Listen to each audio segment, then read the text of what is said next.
Good morning friends, હું અજય ત્રિવેદી અને આજે આપણે ધોરણ 10 વિષય ગણિતમાં મિત્રો પ્રેક્ટિસ બુકમાં સ્વાધ્યાય 7 નો મોસ્ટ ઇમ્પોર્ટન્ટ એક્ઝામ્પલ જોવાના છીએ. તો ચાલો શરૂ કરીએ.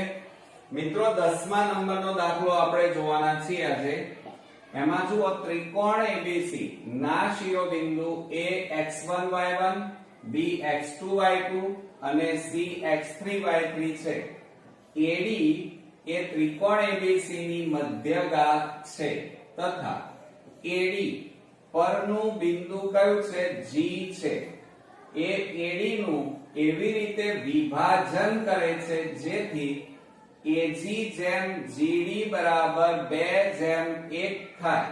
તો બિંદુ G ના યામ શોધો એમ કીધું છે. હવે આપણને મિત્રો રકમ મોટી આપી છે એટલે ગભરાવાની જરૂર નથી. જો અહીંયા આપણને ત્રિકોણ ABC, તો આપણે આ ત્રિકોણ ABC લઈએ, બરોબર.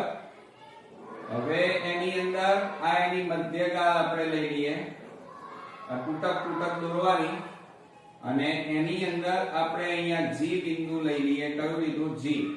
અને 2:1 ના ગુણોત્તરમાં વિભાજન કરે છે. આ આપણે નામ આપી દઈએ A, D, આ B અને આ C. આ AD મધ્યગાત છે, બરોબર. ચાલો હવે શું કહે છે? AG જેમ GD બરાબર AG જેમ GD બરાબર 2:1. હવે A ના યામ આપણને આપ્યા છે x1 y1, પછી આના B ના માપ આપ્યા છે x2 y2 અને C ના યામ આપણને આપ્યા છે x3 y3, બરોબર. તો આપણે પહેલા અહીંયા લખી કાઢીએ. ચાલો મિત્રો, અહીંયા લખીએ કે ત્રિકોણ ABC ના શિરોબિંદુઓ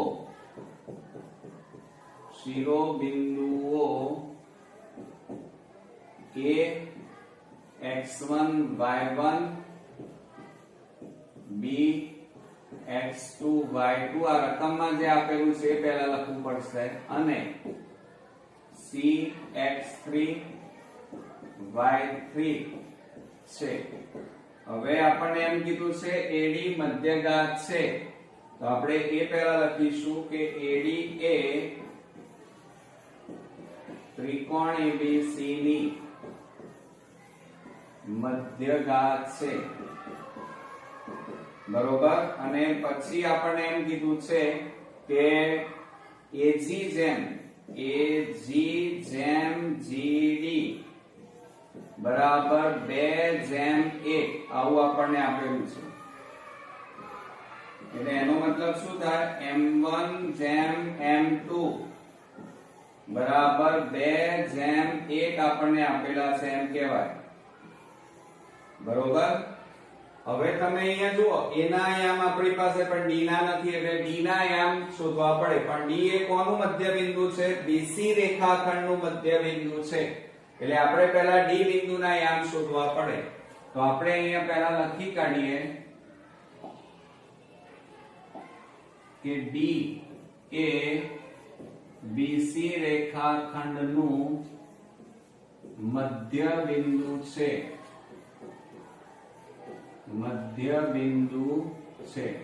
માટે D બિંદુના યામ બરાબર એનું સૂત્ર આપણે લખવું પડે. આ x2 આ x3 y2 y3 મધ્યબિંદુ છે એટલે શું થાય? x2 x3 ભાગ્યા 2 અને y2 y3 ભાગ્યા 2 થાય, બરોબર. હવે કશું થાય નહીં, આ આપણો યામ આવી ગયા, બરોબર. ચાલો, એટલે હવે જો અહીંયા આપણે એના યામ લખીએ કે D બિંદુના યામ કયા આવ્યા એ આપણે લખી કાઢીએ. ચાલો, તો x2 x3 ભાગ્યા 2 અને y2 y3 ભાગ્યા 2, બરોબર. હવે આપણે કોના યામ શોધવાના છે? g ના યામ. પણ અહીંયા 2:1 ના ગુણોત્તરમાં વિભાજન કરે છે એમ કીધું છે, એટલે વિભાજન સૂત્રનો ઉપયોગ કરવો પડે.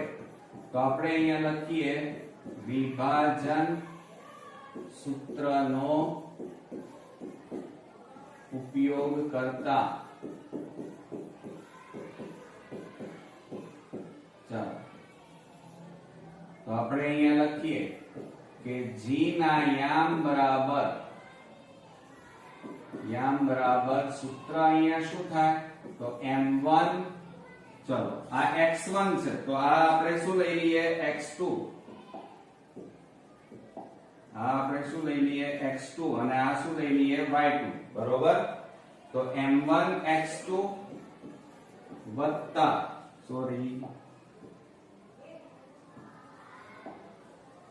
આપણે અહીંયા લઈ લઈએ m1 x2 વત્તા m2 x1 ભાગ્યા m1 વત્તા m2 અને એ જ રીતે m1 y2 plus m2 y1 અને છેદમાં m1 પ્લસ m2 થાય.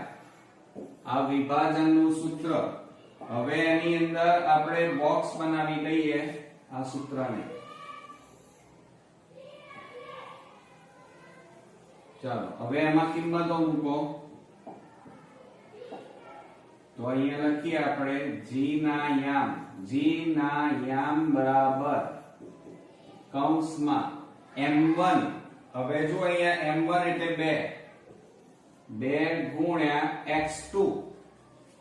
x2 એટલે અહીંયા જુઓ કેટલા છે?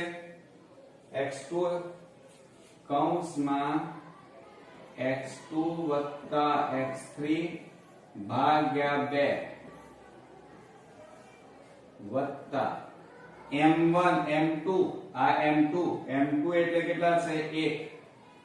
1 અને કૌંસમાં x1 એટલે અહીંયા જોવાનું કેટલા છે? x1 ના x1. બરોબર.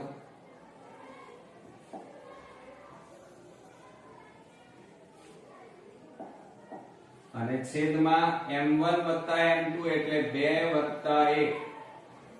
હવે આ m1 લો. ચાલો m1 એટલે કેટલા છે? 2 ગુણ્યા કૌંસમાં y2 એટલે આ રહે જુઓ y2. તો એ લખીએ આપણે y2 પ્લસ y3 ભાગ્યા 2 પ્લસ આ m2 એટલે 1 અને y1 એટલે આ y1 ના y1 અને ભાગ્યા 2 વત્તા 1 થાય. બરોબર. હવે મિત્રો છેદ ઉડતા હોય ત્યાં ઉડાડવાના. જુઓ આ 2 ઉડી જાય, આ 2 ઉડી જાય. તો હવે કેટલા વધ્યા એ આપણે લખી કાઢીએ કે g બિંદુના યામ